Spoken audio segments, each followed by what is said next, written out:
Welcome to the Coroner's Report. Before we begin, please remember this is a true crime podcast with adult themes. Please be aware all of the contemporary witnesses to this case are deceased. We used actors to voice the exact words the witnesses once used. Please remember to like and subscribe wherever you get your podcasts. A train rolls into town, hissing to a stop with steam billowing around as passengers get off. A short man with a weathered, pained face struggles with his satchel. He's a salesman and determined. The man walks with the aid of 2 crutches, and each step is a testament to that determination. Lower Arkansas in the summer is hot and oppressive, but this particular August day is slightly cooler, a welcome relief. Slowly the man begins to make his way to the city park. Echoing off in the distance is a passionate preacher practicing for an upcoming outdoor revival in that city park. The man finds respite under a large, shady tree, and he carefully settles down, leaning against the tree and listening to the sermon. And this is where our mystery begins. Hallelujah. My name is Steve Navoychek, and welcome back to the Coroner's Report. I'm a retired coroner of 2 of the largest counties in Arkansas and a former state crime lab director. Tracy and I have reviewed several of my old cases, but this time we are looking at a case from long ago, long before my time. Being a coroner is an interesting job. Sometimes the coroner is the first-line investigator in a homicide, but much more often the coroner is called out to a death by natural causes. Sometimes, too, a death by natural causes creates a long unsolved mystery, especially when the dead has no name. This time, we're going way back in time to the past, 1911.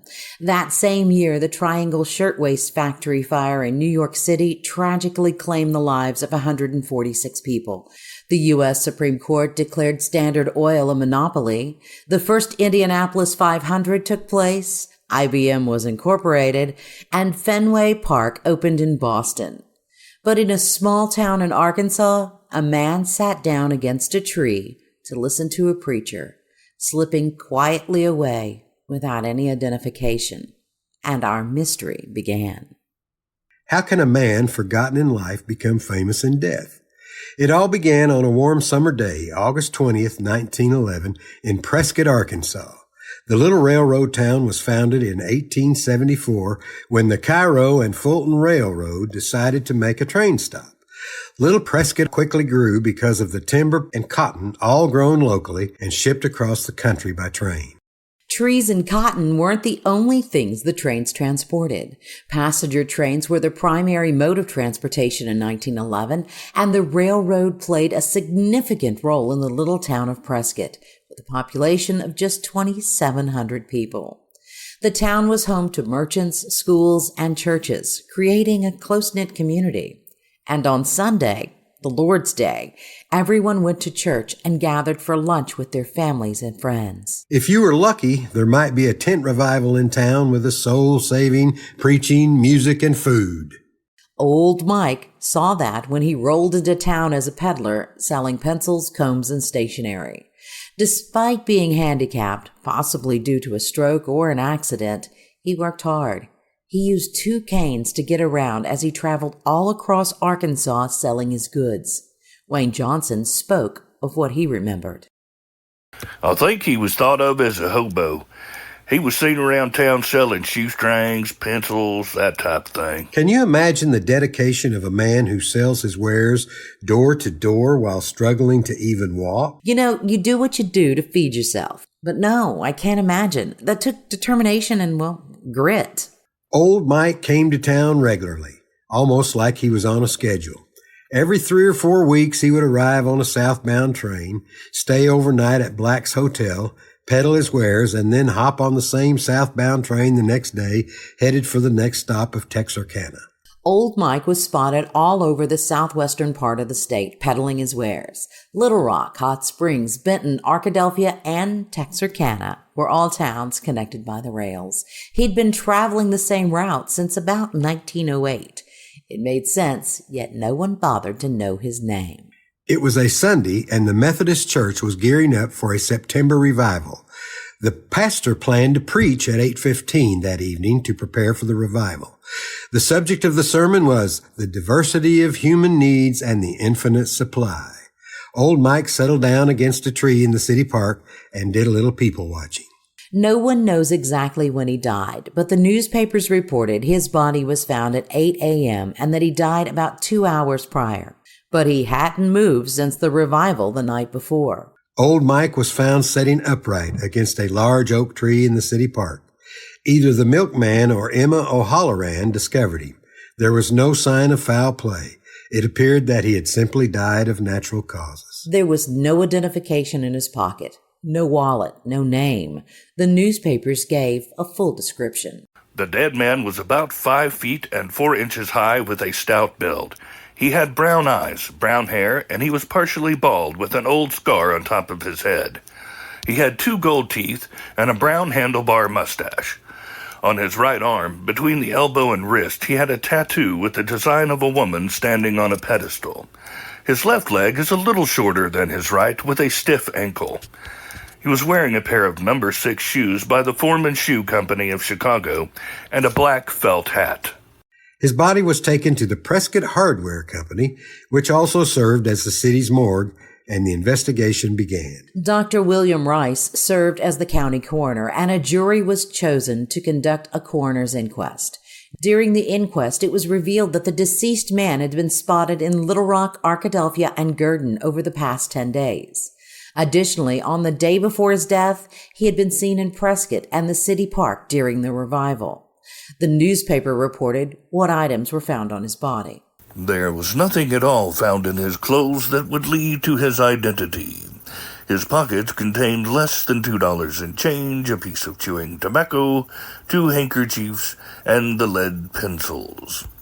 He had on a coat that was sold by some Texarkana firm, but the name was so dim that it could not be read.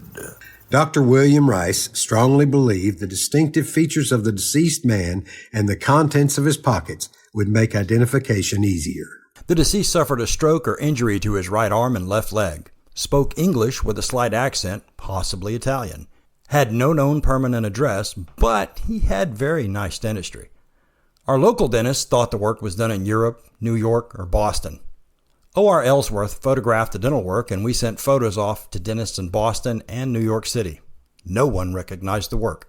Mr. McElrath told the jury that he had seen the dead man in the drunk tank in Little Rock. McElrath testified that the deceased had been in the company of a man named Pat McFarland, and both had been charged with drunkenness, and they were ordered by the judge to leave Little Rock. McElrath said that Mike had told him he had a brother living in Chicago, but he didn't know his name. The story may sound unbelievable, but Little Rock is only about 100 miles away from Prescott, and it's on the main rail line. So this could really be just a strange coincidence, or it might be factual. When researchers checked, they found a listing for a Pat McFarland on the police docket published in the Arkansas Gazette on August 12, 1911. The only other man listed for drunkenness on the docket was a man named J.M. Estes. So maybe that's our old Mike. I mean, how many J.M. Esteses could there be in Arkansas during those years? Well, there was a lot, and we checked each and every one of them, and every combination looking for that one guy who could be our J.M. Estes. Yep, we checked all the Johns and the James and the Jims and the Jeremiahs, any combination, utilizing census records, marriage records, birth records, and death records. Sadly, death certificates in Arkansas were not required until 1914, but we do have the 1910 census and the 1917 World War I draft registration. All combinations of J and M Estes were all found alive after 1911. That doesn't mean that our J.M. Estes might have come to Arkansas after the 1910 census was taken, and we just missed him. Still another witness told the jury that they had seen the deceased in Gurdon and Arkadelphia before his death. Both towns are railroad towns, so that does make sense. Poor old Mike, more famous in death than in life. The coroner clearly described him, hoping someone would step forward with a name. The deceased was a cripple and used 2 crutches, and evidently made his living by selling lead pencil, as there were a dozen or more in his pocket. The jury verdict was read.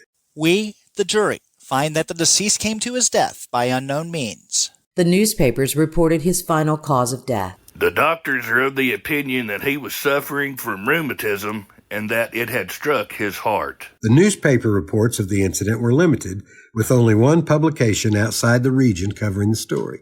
The last contemporary article was published just 10 days later in Little Rock with the Arkansas Gazette.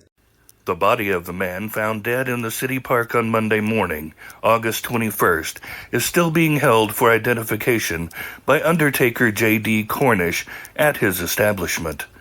The man was about 45 years old, about 5 foot 4 inches in height. He was a cripple and used crutches. On his right arm, the figure of a woman has been tattooed.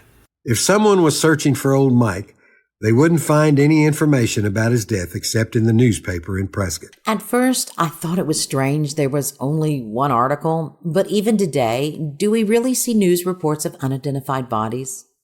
It's hard to believe that many people go unidentified even in today's world, until I did some research. In 2019, according to the National Crime Information Center, 683 deceased individuals all across the country died and were never identified. So it still happens today. Today, we can collect fingerprints and DNA before burying unidentified individuals. But that wasn't done for this unknown deceased man. His body was taken to the Cornish undertakers. I am Dr. John D. Cornish, and I embalmed the body. I didn't do anything special. I just used the formula we always used. We embalmed him with his mouth and his eyes closed, but his skin tightened over time as the body dried out, and we had to refit his eyes with eye caps. I put him on display, hoping that some family would be able to identify him. No missing persons report was ever filed to fit his description. We just decided to name him Mike, so we had a name. Abby Burnett wrote the book Gone to the Grave, Burial Customs of the Arkansas Ozarks, 1850 to 1950, and she agreed to talk with us about old Mike. The undertaker in Prescott was J.D. Cornish, and obviously, embalming would have been expensive in that day. It wouldn't have been something everybody would have needed. If you've buried right away, you wouldn't have had to embalm. Spending money on an indigent is an odd thing for an undertaker to do. I don't really buy the thought that we'll keep him above ground in case somebody comes to claim him. Given that he was found with no money on him, he was known to people because he apparently traveled through different towns peddling, so people would have recognized him. So why this body of old Mike would have been embalmed and not buried is really an interesting part of the story, I think. I sort of wonder if maybe Cornish wanted to have a body as an attraction. During our research, we learned there were several other bodies across the state that were embalmed and set aside. They may not have been as popular as old Mike, but they also waited decades for proper burial. Many funeral homes over-embalm. They triple-embalm them because back in the day, I don't know about still, but most of them would not bury a body until they had payment. So therefore, they would hard embalm them and stick them in a back room. And that may be what happened in this case. In an era where undertakers had to really work to convince the public that embalming was a good thing, having a body in your funeral home wasn't the worst thing to happen. The idea of keeping a body unburied for people to look at, getting some attention and convincing people that this is a great thing to do, look how well preserved, might have been going on with Cornish and old Mike. So when did embalming come into being? Abby Burnett, once again, has those answers for us.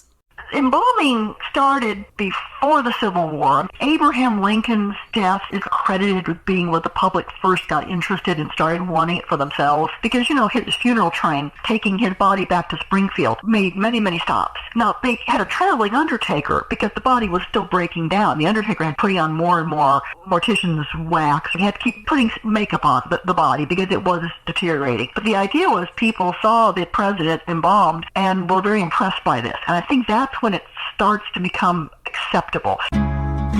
If you like the Coroner's Report and the programming we're providing, please remember to like and subscribe wherever you get your podcasts so we can keep providing quality programming. Like and subscribe today. Our whole culture has changed over time. Back then, we were all much, much closer to death. And deaths, well, they kind of became community events. In 1911, you still have the labor force that you need to do a home burial. Burying is very labor intensive. And in 1911, you are still going to be relying more on your relatives and your neighbors going to help. There was sort of a taboo against family laying out their own dead. But really it was a community event. So as a person is dying, neighbors are sitting up, and then they'll wake the family if they think that the death is just about to happen. And then the minute the person dies, body has to be washed, dressed, and positioned before rigor mortis sets in. And you don't know when the rigor is going to happen. If you don't have an access to a coffin, you prefer to have one that was made for the person. So men are going to start building a coffin. You dig the grave on the same day as the burial. And all of these things are being done by members of the community because you will help them in their time of need.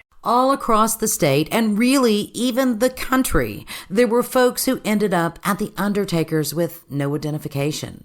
Abby says while there were a few displays like Old Mike, most were buried. Shortly before Old Mike had died, another body was found in Prescott. This was 1911, and it was a man who was struck and killed by a freight train. And in that case, Cornish was able to make a tentative identification as a man named W.C. Heber. And that's because a surname was written on the man's collar, and there was a monogrammed handkerchief. But that man had muddy in the lining of his coat. So Cornish, in a sense, was paid for his services, and he buried him. So we've got this dead guy hanging around with no name. You gotta wonder, how did he get his name Old Mike? Wayne Johnson, a longtime employee, says he didn't remember why they called him Old Mike. I don't know why the late John Cornish kept the man or how the nickname Old Mike was given to the corpse. I don't know what kind of reasons. He just never buried. Mike was placed in the cabinet years ago. He was just standing in the cabinet. I don't know why we did that. Nothing else was in the cabinet. We could just open the doors and look at him. Soon people from all over the area started making their way to Prescott, Arkansas to visit Old Mike. Sadly, Old Mike's family never arrived. But there he was, dressed in a suit with a white shirt and a tie. He was a dapper corpse. Dr. John Cornish continued to care for his body.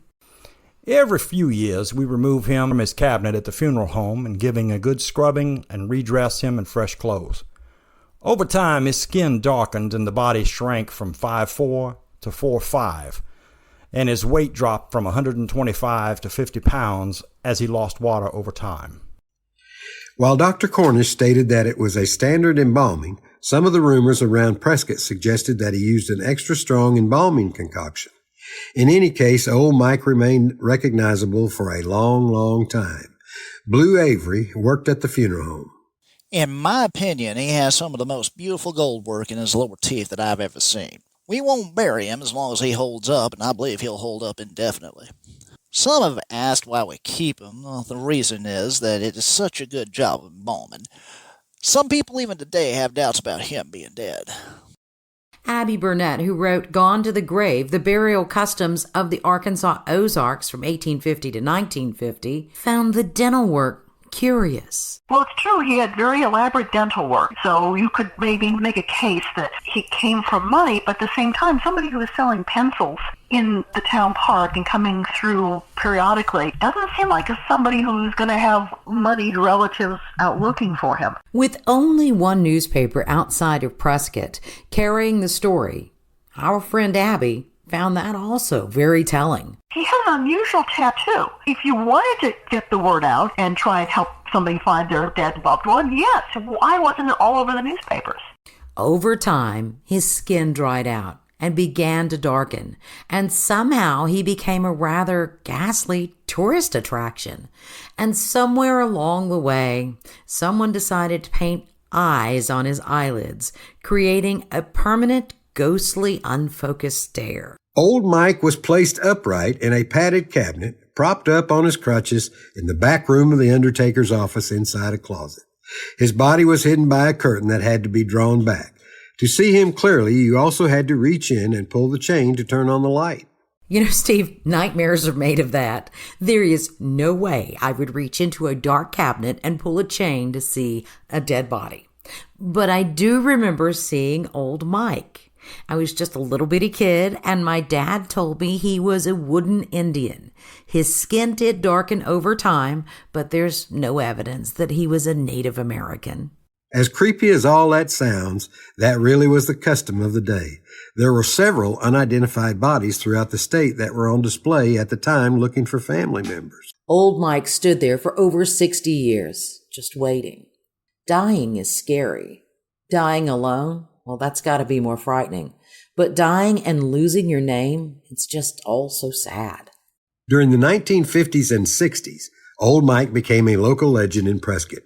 Kids would dare each other to visit him at the funeral home, and the staff there was happy to oblige. Jimmy Smith was just a kid growing up in Prescott, but he remembers. I can attest to the fact that he was indeed placed in an upright position for years at the Cornish mortuary. Being childish, I shook his tie one day. A silver dollar fell out. It was explained to me the dollar was placed there in order to keep his tie hanging straight. Mr. McBrayer gave me that dollar for good luck. That happened almost 70 years ago.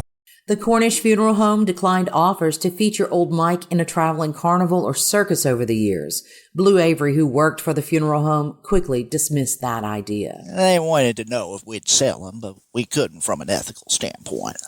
The funeral home also put Old Mike to work when they propped him up next to a new hearse that they had bought in the 20s for a promotional photograph. Abby Burnett believes this is also a clue to why Old Mike ended up embalmed and unburied. Buying a new hearse was something that would usually make the newspapers. It was a very big deal, and they're trying to show people why you want to use them and not use the old way. The old way was your neighbors showed up with a wagon and they would haul a body to the graveyard for you. You didn't call the funeral home. So undertakers had an uphill battle to say to people, look, we can do everything you're already doing. Well, why should you pay us when your neighbors would do it for free? And they used all kinds of things to try and gain public trust. People collect the giveaways that funeral homes used to hand out. I have a little pocket mirror, fly swatter, thermometers.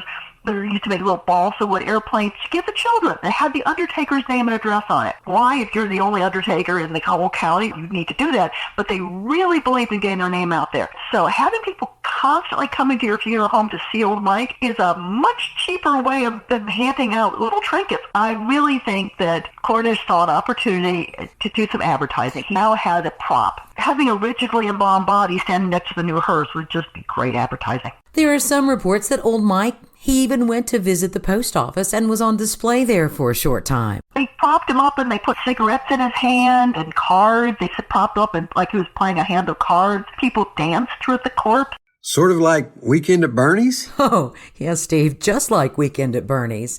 There's reports that some high school kids might have taken Old Mike for a quick walk down the street to a movie theater once. And Sandra, well, she remembers visiting her grandparents, and part of visiting her grandparents was stopping by to say hello to Old Mike.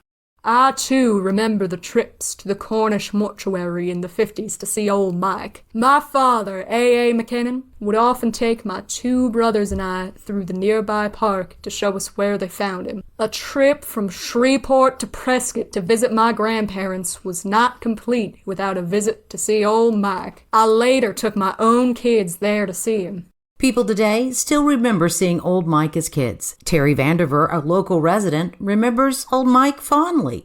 I grew up here, still live here, but I do remember that era where we could go observe him. And that was the entertainment for, if I had a cousin to come to town from out of state, that's where I would take them. That's what we did.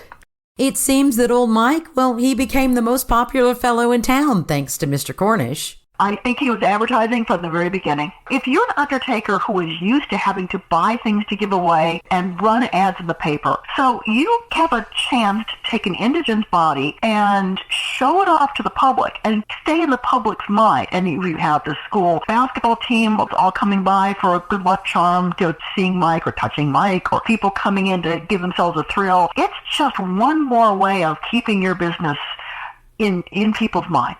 But by the 1960s, his longtime caretaker, John Cornish, had little hope that Old Mike would be identified. I mean, after all, it had been 50 years. By the mid-60s, times were changing, and one employee of the funeral home thought that it was time for a proper burial. His name was Henry Shackelford. It was time. We had trouble with local teens coming in and pulling his pants down, tying ribbons to him, unbuttoning his shirt and putting things in his mouth. Shackelford set out on a mission and started writing letters. He called the State Department of Health and the Board of Embalmers and Funeral Home Directors. The Health Department decided Mike really wasn't a health hazard, but the Board of Embalmers and Funeral Home Directors thought it was bad publicity to display a long dead body.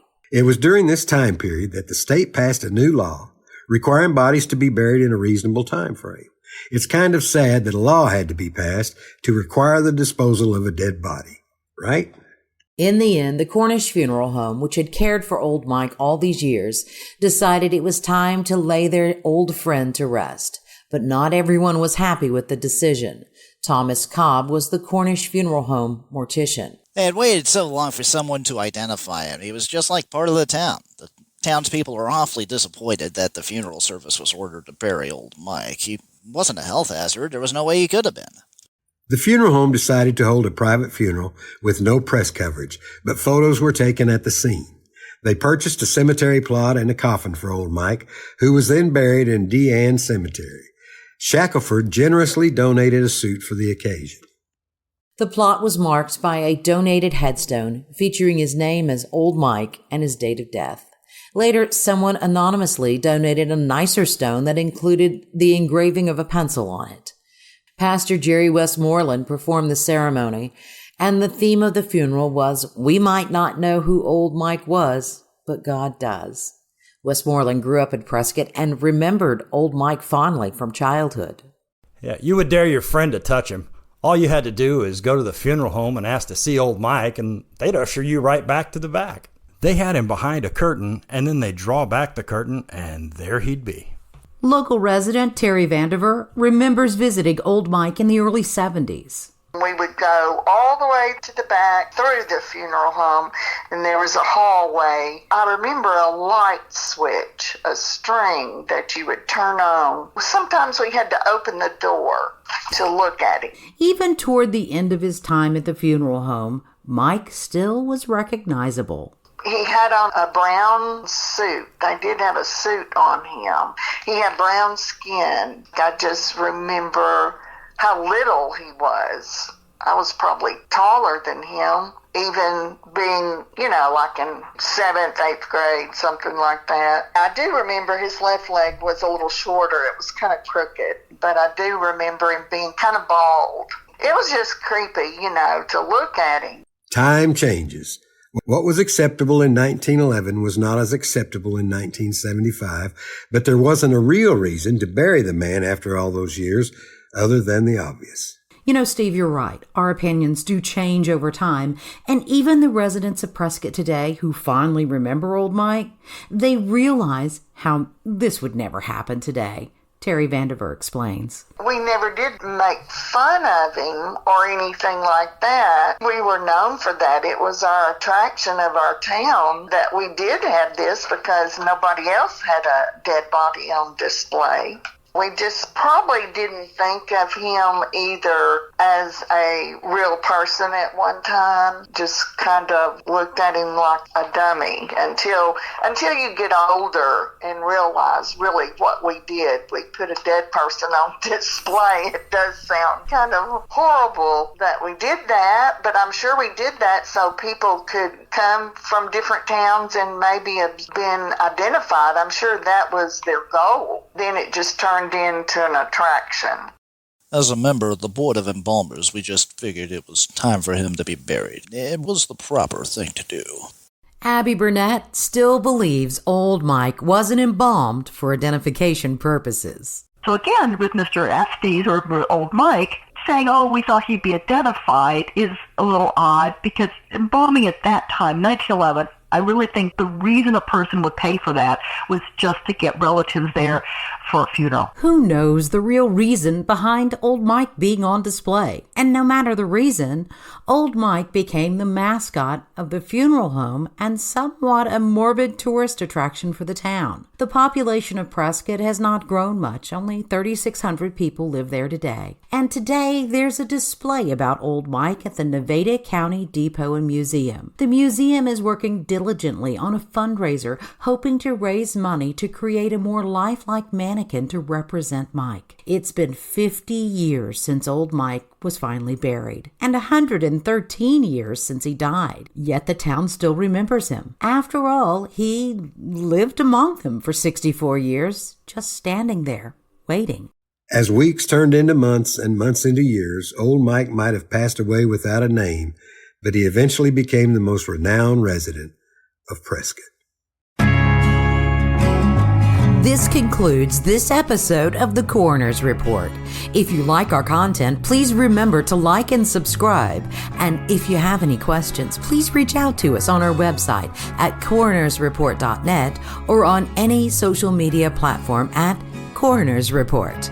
Special thanks goes to Terry Vandiver for sharing her memories, and Guy Lancaster with the Butler Center for Arkansas Studies, along with Jamie Simmons with the Nevada County Depot and Museum, and Amy Burnett, the author of Gone to the Grave, Burial Customs of the Arkansas Ozarks 1850 to 1950. This book is available from the University Press of Mississippi.